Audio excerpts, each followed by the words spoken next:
بسم اللہ الرحمن الرحیم، السلام علیکم ورحمۃ اللہ وبرکاتہ۔ شائقین خوش خطی کو خوش خطی کی کلاس میں خوش آمدید۔ آپ دیکھ رہے ہیں عبدالرشید ساجد کا YouTube channel learn and teach official, سیکھو اور سکھاؤ۔ تو آئیے سیکھتے اور سکھاتے ہیں، اور یہ بڑا مبارک عمل ہے۔ آج ہم سیکھیں گے کہ لام جب لفظ کے وسط میں یا درمیان میں کہیں آتا ہے تو کیسے لکھا جائے گا۔ سب سے پہلے ہم لکھیں لفظ، لام فے و لفظ۔ دیکھیں لام کا شروع میں آئے تو میں نے کہا تھا کہ اس کو دندانہ اونچا دینا ہے، اسی سے بنتا ہے لفظ کا معنی۔ لفظ کا معنی ہوتا ہے پھینکنا، تو تلفظ۔ اب دیکھیں لام سے پہلے تا جڑ گئی ہے، اب یہ لام اندر آ گیا لفظ کے، اس وقت اس کو اتنی ہی ہائٹ دیں گے، اتنی ہی بلندی آئے گی، لیکن اس سے پہلے جو تے جڑے گا وہ نیچے نہیں بلکہ تھوڑا سا اوپر ہو کے جڑے گا، اور باقی حرف اس کے نیچے اتریں گے یوں کر کے۔ ملفوظ،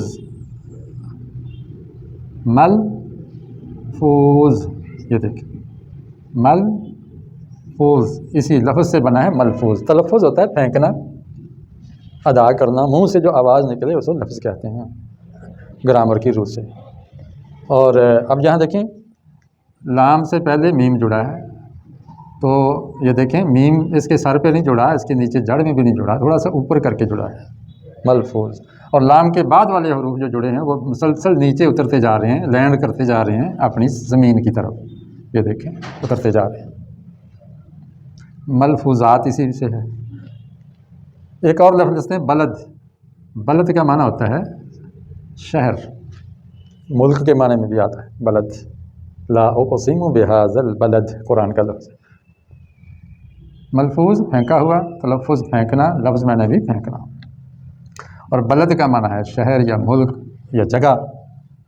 تو اب دیکھیں کہ بے جب جڑی ہے تو یہ لام کے وسط میں جڑی ہے، اور لام کے بعد چونکہ دال آئی ہے تو لام کو ہم نے لکیر کے ساتھ جوڑا ہے۔ تو یاد رکھیے کہ جب بھی دال سے پہلے حرف جڑے گا فوری پہلے تو وہ لکیر سے لازمی جوڑتا ہے، اگر نہ جوڑیں گے تو وہ دال نہیں رہتی، وہ رے بن جاتی ہے، کیونکہ دال جب جڑ کے آتی ہے تو رے کی شکل میں آتی ہے۔ اب رے اور دال میں فرق تب ہوگا جب پچھلے حرف کو ہم دیکھیں گے کہ اگر لکیر کے ساتھ جڑا ہے تو وہ دال ہے، اگر لکیر کے ساتھ نہیں جڑا تو وہ رے ہے۔ اب لام ہم پڑھ رہے ہیں تو لام کا دندانہ درمیان میں آیا تو دیکھیں واضح طور پہ اونچا لفظ، اگر یوں کریں گے بلد تو یہ کراس ہو جائے گا، کیونکہ لام کو ہم نے اونچائی دی ہی نہیں ہے، پھر لام کو لکیر کے ساتھ جوڑا ہی نہیں ہے، لام کو لکیر کے ساتھ جوڑنا چاہیے، اور پچھلے حرف سے اونچا ہونا چاہیے لام، جیسے یہاں پہ ہے۔ یہ ٹھیک ہے اور یہ غلط ہے۔ بلاد، یہ دیکھیں بلاد، بلد کی جمع ہے بلاد۔ اب دیکھیں کہ اب یہ لام ہم نے یوں پورا نہیں لکھا، بعض لکھنے والے یوں کرتے ہیں پورا لکھ دیتے ہیں، اس کے درمیان میں یوں الف کھینچتے ہیں، تو یہ غلط ہے بھائی۔ میں نے پہلے بھی سمجھایا تھا کہ یہ طریقہ غلط ہے، یہ طریقہ غلط ہے۔